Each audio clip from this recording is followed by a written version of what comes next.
Bonjour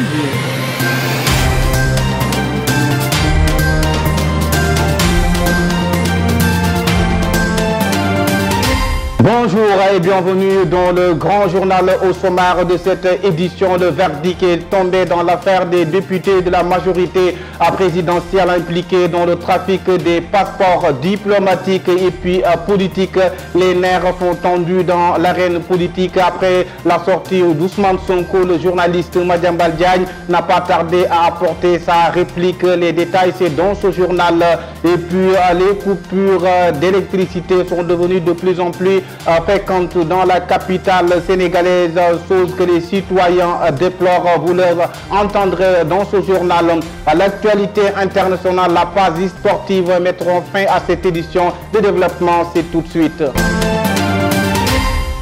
Bonjour à toutes et à tous. Comme on l'a annoncé, le verdict est tombé dans l'affaire des députés de la majorité présidentielle impliqués dans le trafic des passeports diplomatiques. En effet, Mamadou Sall a pris 2 ans de prison, dont 6 mois ferme, alors qu'une peine de 2 ans, dont 5 mois ferme, est prononcée contre son collègue Biaye pour association de malfaiteurs, escroquerie, autant pour moi, blanchiment de capitaux, trafic de migrants et faux usage de faux en écriture privée en banque dans un document administratif et en écriture publique authentique.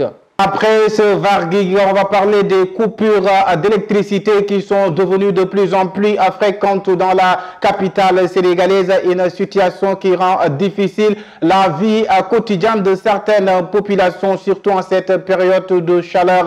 Écoutons le reportage de Ndaï Farma Tavares à Marta Sonko. À Dakar, les coupures d'électricité se font de plus en plus fréquentes, ce qui met la population dans une situation très délicate. Ainsi, certaines personnes nous font savoir que cette crise est compliquée pour tout un chacun, d'autant plus qu'on approche l'été. Je pense que c'est quelque chose qui atteint tout le monde.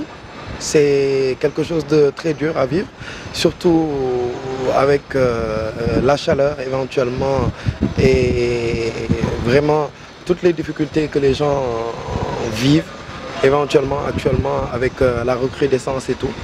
Avec l'augmentation des prix et tout. Donc je pense que c'est vraiment difficile pour tout le monde. Cependant, il lance un appel à l'État pour prendre des mesures qui pourraient mener à bien le quotidien des citadins, notamment les femmes au foyer. Mais peut-être beaucoup plus pour éventuellement ceux qui sont à la maison, les mamans, les femmes qui restent à la maison, éventuellement pour gérer tous les trucs de la famille. Donc c'est vraiment compliqué pour tout le monde. Et on attend éventuellement que l'État prenne des mesures, éventuellement pour que cela puisse s'améliorer, éventuellement ou changer de manière radicale. Les coupures d'électricité sont un frein dans la vie de tous les jours. D'ailleurs, on devrait se demander que seraient nos quotidiens si toutefois le problème d'électricité persiste toujours. Merci beaucoup Ndaïa pour ce reportage. Parlons aussi d'autres choses. Le comportement des chauffeurs de transport en commun n'est pas bien apprécié par les clients. Une situation que les populations déplorent dans ce reportage d'Oumou Kalsoum Diallo Tidjane. L'indiscipline est très constatée par la population sénégalaise, mais surtout dans le domaine du transport. Adam Nour nous en parle et donne les raisons. Le problème, c'est que certains conducteurs ne connaissent même pas le code de la route, ajouté au problème des permis. Ce père de famille, quant à lui, met l'accent sur le manque d'attention des conducteurs envers les clients. Les conducteurs ne font même pas attention aux usagers. Parfois, ils peuvent s'arrêter n'importe où. Ils roulent sans écouter le client ou respecter les arrêts. La situation ne date pas d'aujourd'hui. C'est depuis les indépendances, dit ce père de famille, et ajoute que les problèmes, c'est surtout au niveau des comportements. C'est vrai que c'est une situation qui pose problème, mais il faut se référer à l'histoire du Sénégal au début. Depuis les années de l'indépendance, le problème de transport a été un problème général. Donc c'est tout un ensemble qu'il faut prendre en compte. Et le tout repose sur un sentiment de comportement. Les gens ont un comportement bizarre. Moustapha Ngom par là aussi nous dit que le développement, c'est d'abord nous. Développement, c'est mentalité. Le développement commence par la mentalité, c'est d'abord nous et personne d'autre.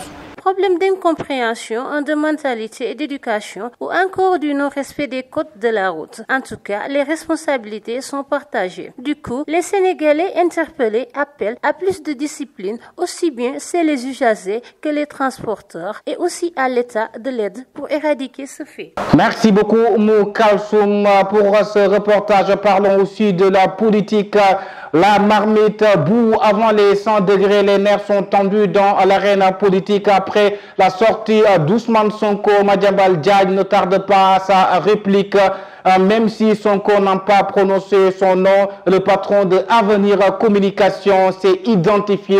Écoutons le récit d'Allah Thiam. Même si le leader du PASTEF, Ousmane Sonko, n'a pas vraiment prononcé son nom, on dirait que le journaliste Madiambal Diagne s'est identifié aux propos de Sonko. Je ne veux même pas citer ce menteur qui se carbonise à force de dire des mensonges, car le patron du groupe Avenir Communication a répliqué sur sa page Twitter. C'est quand Ousmane Sonko cherche à te démentir qu'il te donne raison. Tout le monde sait sa propension à mentir, a lancé Madiambal Diagne, qui ajoute que sans doute Khalifa Sall, qu'il a tenu les propos que j'ai rapportés dans ma chronique, aura plus de scrupules. Merci beaucoup Allah Thiam pour ce récit. Le secrétaire général du syndicat autonome des enseignants du moyen secondaire met la pression sur l'État du Sénégal en tournée dans le Fouladou. Roussel a lancé un appel en mettant la pression au gouvernement pour l'échéance de fin mai fixée pour procéder à l'augmentation des salaires des enseignants, qu'ils soient respectés. En cas de non-respect des engagements pour le gouvernement, cela conduirait vers des lendemains incertains, ajoute-t-il. L'Assemblée nationale est en deuil. Une grande dame de valeur, Joséphine Diallo, est partie à jamais. L'Assemblée nationale vient de perdre maman Joséphine Diallo, secrétaire générale de l'Assemblée nationale du Sénégal. Place à l'actualité internationale, l'ONU déplore le retrait du Mali du G5 Sahel et appelle à la reprise de dialogue à l'ONU. Le Conseil de sécurité s'est réuni sur le G5 Sahel mercredi 18 mai pour une réunion régulière sur la paix et la sécurité en Afrique. Des membres du Conseil ont condamné le retrait du Mali de la phase régionale. Il espère que Bamako prendra autant pour moi ses responsabilités et continuera le dialogue avec ses voisins pour lutter contre la menace terroriste.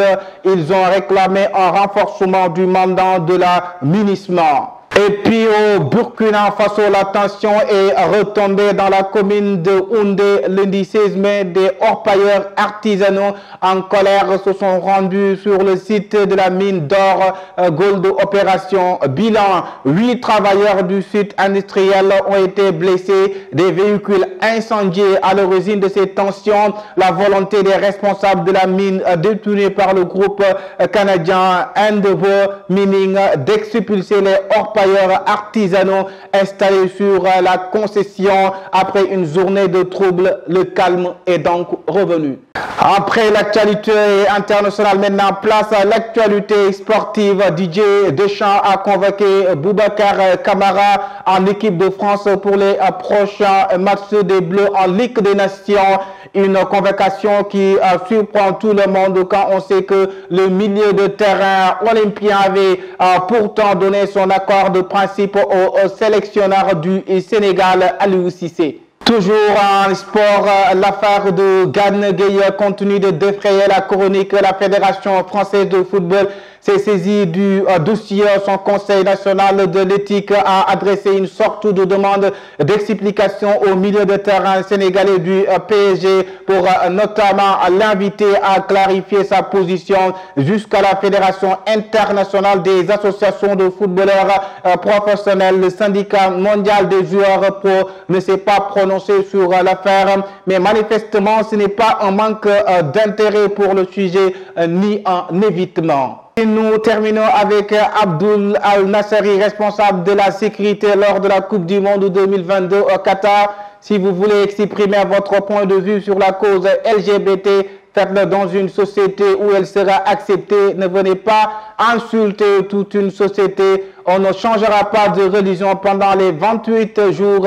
Si un fan lève le drapeau LGBT dans un stade et on l'enlève, ce n'est pas de l'humiliation, mais c'est pour le protéger. Si on ne le fait pas, un autre spectateur pourrait l'attaquer. Si vous avez un billet, c'est pour regarder le match et non le promouvoir. Merci beaucoup à toutes et à tous. C'est la fin de cette grande édition. Nous vous donnons rendez-vous demain, Inch'Allah, sur la Time for Africa, la télévision qui nous parle et qui vous parle. Quand c'est magnifique, c'est la Time for Africa TV. Preview.